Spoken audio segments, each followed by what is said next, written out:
Okay, the oven's up to temperature with the Dutch oven in the oven at 500 degrees. I just pulled the bread out. The recipe says to have the bread out at room temperature for like an hour. I don't do that anymore because I've kind of figured out that I like the spring I get from just having it be cold. The object is to get from here into the cast iron and the cast iron into the oven without burning yourself.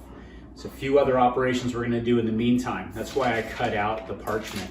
So I'm gonna work pretty quickly and I'm not gonna talk a whole lot, which I know is unusual, but I wanna make sure that I get it smoothly into the oven, and this is how I do it.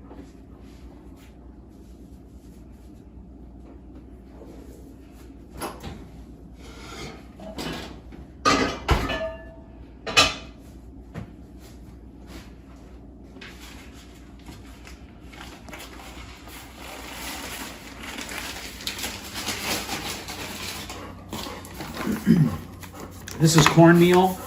I just put this on the bottom so it doesn't stick to stuff.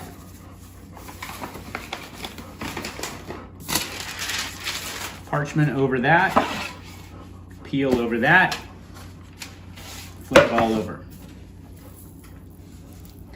I'm just going to give it a fresh little sprinkle of that same rice flour mix, and then I'm going to score it just like that. And just like that, and then I'm gonna decorate it.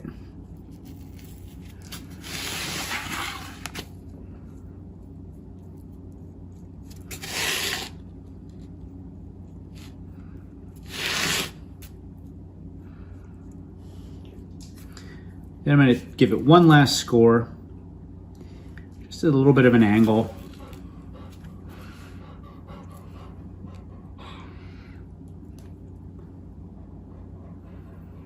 Just like that. And then come on over here, Mary Jane. And the whole thing, just pick it up by the ears, drop it into the cast iron.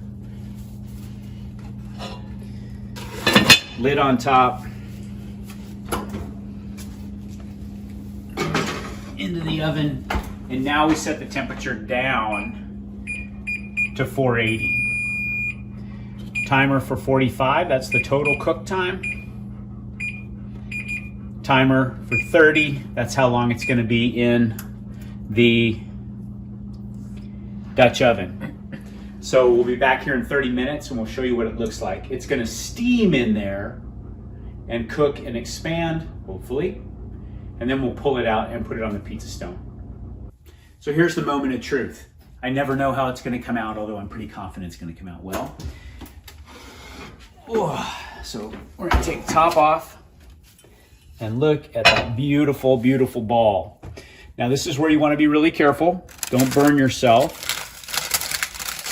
I'm gonna pick the parchment up, pop them on here. I'm gonna give him a little zhuzh just to make sure he's gonna release from the parchment. Slide him right back in onto the pizza stone. Now we're gonna turn the temperature down. And actually I'm gonna switch over to convect bake at 465. Because I don't need the convection while it's in at 480 because it's just baking, it's just throwing heat on it. Now I want the convection on so it'll swirl around, it'll give me a nice brown crust. And 15 minutes at that usually does a good job. So we'll see you in 15 minutes.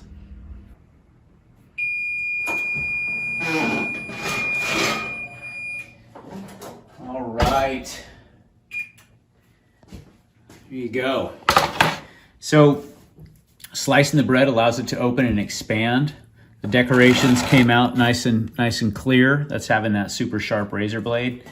And overall, it should sound hollow when you punch it.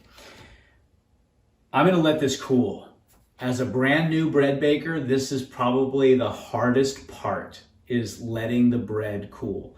Because it's going to continue to cook while it's like this. If you cut it open, you're gonna let all the steam and moisture out. So try and let it sit for, I don't know, about an hour, and then carve into it. So we'll come back and we'll cut this guy open and show you what it looks like inside. I'm super excited.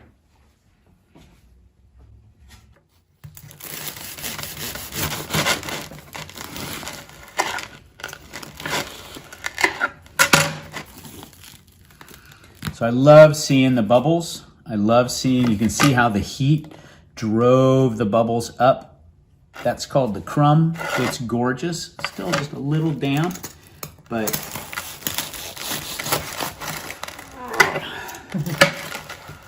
it's got great feel. The crust bottom is delicious. It's chewy.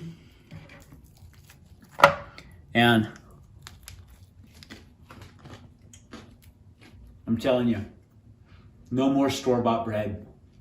We're done. This is all we need. The thing I really love, the thing that really makes sourdough special for me, is that it's part of nature. It's part of the natural biosphere where you live, wherever you live in the world. It doesn't matter that my starter is over 30 years old. We brought this with us from California, but it's lived here in Texas for so long that, like me, it's more Texan than it is Californian. And I think that's kind of cool. I think it's, it's food for thought. I love you guys. I hope you have a great time making bread. This stuff is delicious.